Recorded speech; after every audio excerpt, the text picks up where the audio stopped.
Salut, ici Narcisse qui vous parle. Aujourd'hui, j'ai passé une très belle journée. Je voulais faire cette vidéo juste pour partager avec vous mon ressenti pour cette journée, alors que nous entrons déjà dans les préparatifs de la journée de demain. La journée de demain qui s'annonce avec un autre challenge. Je serai demain en face des étudiants en master PME à l'école ESGAE, une école qui m'a accueilli en 2008, il y a 11 ans de cela, où j'ai fait mon CESAE. Et donc, déjà l'année passée, j'ai participé à une conférence, une mini-conférence où j'étais l'orateur. Nous avions parlé de leadership, effectivement, et cette année, nous allons encore parler de leadership. Mais nous allons parler de leadership selon John Maxwell, les 5 niveaux de leadership selon John Maxwell. Et tour à tour, à chaque niveau, je parlerai avec eux de comment ils peuvent exprimer leur leadership dans leurs structures respectives. Je serai en face de promoteurs de PME, de solopreneurs, d'entrepreneurs, de personnes actives en tout cas. Et donc, nous parlerons de choses pratiques. Vous savez que moi, je n'aime pas les théories, je n'aime pas des choses évasives. J'essaierai au maximum de me référer à ma propre expérience de leadership, de mon parcours professionnel où j'ai été à la fois à des postes de responsabilité, dans le comité de direction, également technicien au sens propre du terme, avec des responsables hiérarchiques, chacun ayant leur personnalité et leur caprice parfois auxquels je dois me plier, que je dois supporter aussi parfois. Donc j'essaierai de partager avec eux, je me mettrai à la fois dans la peau d'un responsable, d'un leader, mais aussi dans la peau des collaborateurs. Et nous allons vraiment échanger de façon pratique sur les 5 niveaux de leadership. Je peux vous faire un résumé en tout cas. Le premier niveau qui est donc celui de la position, c'est à ce niveau-là où le responsable, le leader, s'appuie sur son titre pour imposer son leadership, pour imposer son autorité. C'est vraiment le niveau le plus bas du leadership en tout cas. Ensuite, on a le niveau de la relation, le deuxième niveau qui est celui de la relation. À ce niveau, le leader est leader à cause d'une relation.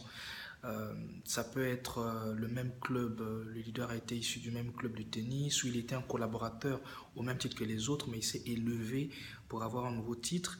Et donc, le leadership qu'on lui accorde, c'est à cause de la relation qu'on a, on le connaît. Le troisième niveau de leadership, qui est donc celui de la production.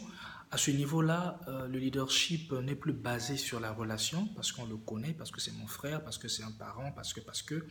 Mais le leader produit des choses qui forcent le respect, qui forcent aux gens de se soumettre à son leadership et de l'accepter tel qu'il est. Mais tout tourne autour de lui seul. C'est lui qui produit des résultats, qui fait l'effet waouh. Et il n'y a pas de répercussions sur les autres de façon pratique. Et cela nous emmène au quatrième niveau, qui est donc celui de la reproduction. À ce niveau, le leader ne se focalise plus sur lui-même. Il a acquis une certaine maîtrise, il a certainement la relation, il a certainement aussi le titre, la position, mais il se reproduit dans les autres. Il s'arrange à ce que les autres puissent également monter en compétences. Il investit dans les autres, il partage ce qu'il sait aux autres, de sorte qu'en son absence, les autres aussi soient capables de poursuivre l'activité. Ça, c'est le niveau de la reproduction. C'est un niveau vraiment idéal auquel nous devons atteindre, quoi. Un niveau de maîtrise de l'activité, de souci, d'empathie aussi. Et ça nous emmène au cinquième niveau, qui est le niveau le plus élevé. C'est le sommet, c'est le niveau qu'on appelle le pinnacle, c'est le niveau de l'admiration. Aujourd'hui, pour les lecteurs de la Bible, nous nous référons seulement à Jésus qui a exprimé dans toute sa splendeur ce niveau-là. Il a non seulement le titre, il a non seulement la relation, parce qu'il est issu d'un peuple donné, il était humain, mais aussi pleinement Dieu.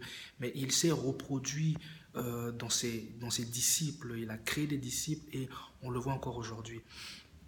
Il y a des responsables également, des autorités, des grands patrons, bon, je ne vais pas les citer, mais qui ont aussi ce souci-là.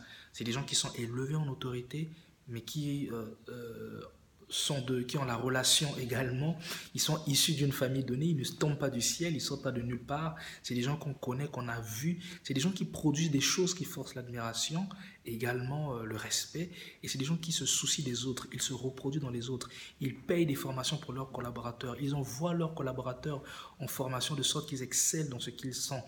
les collaborateurs autour de ce genre de leader s'épanouissent. Ils sont fiers de dire que je suis le collaborateur de tel, tel est mon chef. Et ça ne gêne pas le chef de mettre en avant ses collaborateurs. Au contraire, il est fier lorsque dans des événements, il n'est pas indispensable. Il peut dire, bon, j'envoie un tel va le représenter valablement et c'est à sa fierté totale. Ça, c'est le niveau le plus élevé de leadership auquel nous devons aspirer, que nous devons vraiment tendre, auquel nous devons tendre, quoi. Et vous l'aurez remarqué, c'est un niveau qui demande beaucoup de travail sur soi, beaucoup de leadership personnel, que le leader lui-même continue de se cultiver, ne se limite pas à ce qu'il connaît déjà, non, mais qu'il continue d'aller de l'avant, de continuer de se cultiver afin de devenir une meilleure personne, quoi. Donc voilà, pour ce soir, ça me déstresse un peu et je vous souhaite une très bonne soirée en espérant partager avec vous une autre fois sur, sur moi. C'était Narcisse qui vous a entretenu. God bless. Ciao, ciao.